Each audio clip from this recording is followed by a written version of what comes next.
Hey, Shalom, Barakatah Yahweh, Barakatah Yahweh Shai, Barakatah Yahweh, Barakatah Yahweh Shai, Barakatah Yahweh, Barakatah Yahweh Shai. All praise unto Yahweh Shim Yahshai Bashim Kadash. Double honors unto the apostles of great millstone. And honors you brothers that be pushing this truth in sincerity throughout the four corners of the earth. So I wanted to make another video for this week and pretty much do a video about some ideas and some potentiality for economic uneasiness within 2020. And pretty much as we know, all right, the brothers that are in the know within this word, we know that there is a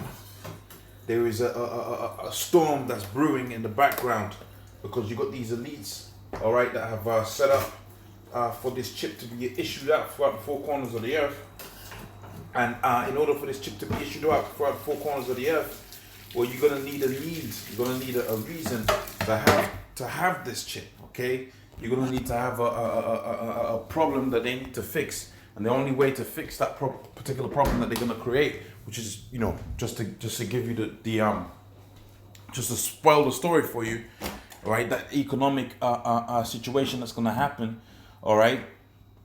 Whether it be by a war type scenario, okay, or whether it be by crashing the economy, one of the main things that the elite banking families are trying to achieve is a so-called New World Order with one unified currency. And that's why you're seeing all of these different countries in debt, because that's going to worsen, all right, the effects, okay, for any of any type of recession, okay, or any type of economic situation that may play out within the world, okay. The debt that these different countries owe to the elite banking families is going to make it to where that's going to be a worse scenario. So I've got this particular article that I've got prepared here, and I'm going to just go through it. I'm going to also mention too a few likely scenarios that could happen as a result of this Iran thing. Because with Iran having some leeway and some influence over that particular Gulf where a lot of oil is shipped, you know, you could have a situation play out where oil prices go through the roof again, and again that's going to add, you know, more fuel to the economic fire, and as a result, things could, you know, could work out, okay, could work out for the men of the Lord. As far as we're concerned, you know, the more we move towards the chip, all right, the better it's going to be for the men of the Lord, because once the chip is out there, that's when everything is going to move, all right, at lightning speed towards the World War III.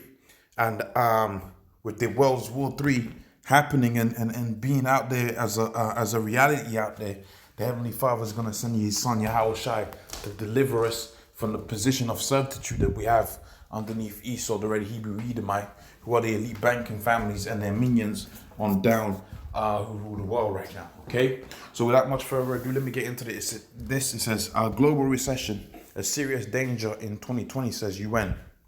All right, report calls for policymakers to ward off threat of by focusing on jobs, wages, and investment.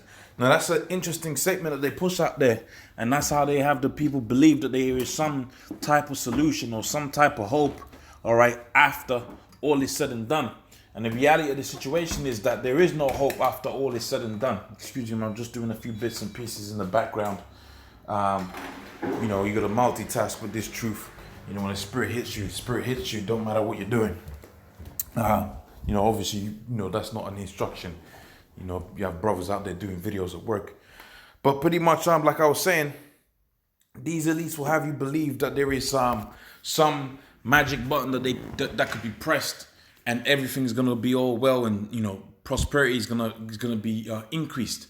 We have to remember about the society. It's a society that's been created off for debt. Okay, when these different currencies come into being, all right.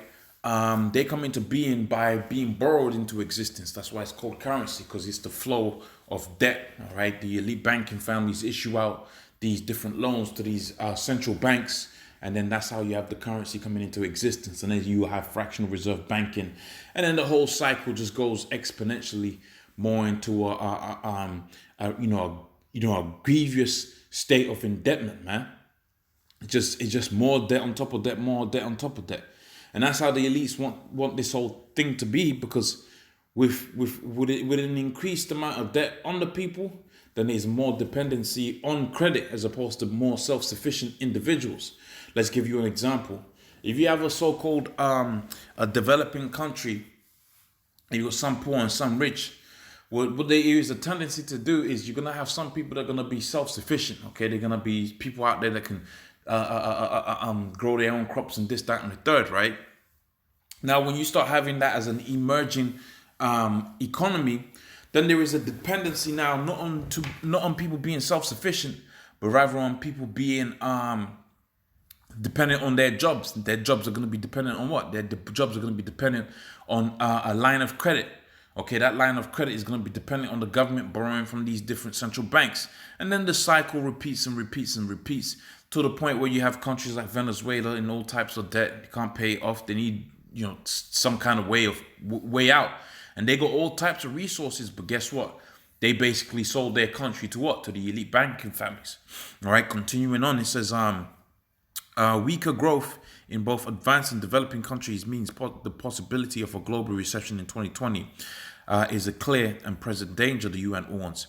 Another note to point out as I'm doing this video is that the instruments that was used to create the 2008 economic crisis are still very much in play. Okay, the different devices that were used, okay, the different economic devices like the low rate housing mortgages, okay, the auto loans, all of these different things that made it to where 2008 you had a crash, those mechanics are still there. And more so too now, because people didn't really, these different countries that were in debt, like America was in, hundreds of trillions worth of debt to the elite banking families back then. But they didn't pay that debt off. They just added more to it. All right, so that's an important note to add to this. So when they say the economy rather more continuing, in what fashion do they want this economy to continue? They're already in all types of debt right now. Okay, how are they going to continue to grow? Okay, where can the growth go when you got so much money each time each time these elite, each time these different countries say they're having growth, they have that growth at the expense of having these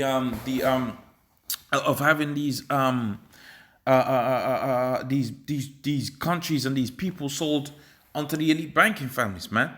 That is to say, these different birth certificates that we have, they're traded on the stock market. And they're traded dust because that's how they make their, that's how they make their money, man. Or rather more, that goes to show you that you have an owner, okay, you have a master. Continuing, it says in a flagship report, the UN, and remember this is the UN, the UN's trade and development body, UNCTAD or UNCTAD, said 2019 we enjoyed the weakest expansion in a decade. And remember that was following 2008 crash, and there was a risk of a slowdown turning into a outright contraction next year. And a contraction means something to get smaller, right? Now, what we need to remember, one of the so-called instruments of growth between the 2008 crash and now was low rate borrowing, both by the government and by the small businesses from the central government. So you have a government being able to borrow, and the rate at which they borrowed was very small. And also two small businesses were able to borrow from the government and rather more from the banks, and the banks from the government subsequently at a very small rate. Once that rate started going up, now you're having it to where people are saying they slow growth, because that line of credit now, you got to think twice about it. Right, if you got it to where you got negative growth, okay, rather more negative, what's known as negative interest rates, pretty much, you might borrow £1,000, but you only may have to pay back 900 pounds. So that encourages what? That encourages people to take loans and build businesses and this, that, and the third, because people don't use their own money to start up businesses anymore. They borrow, they have a line of credit. There's that credit that, there's a so-called credit crunch. Then you're going to have a crunch with the pockets of the people, isn't it? All right. And that might be one of the major reasons why you're starting to see a contraction within the markets, because those different interest rates, they're going up now.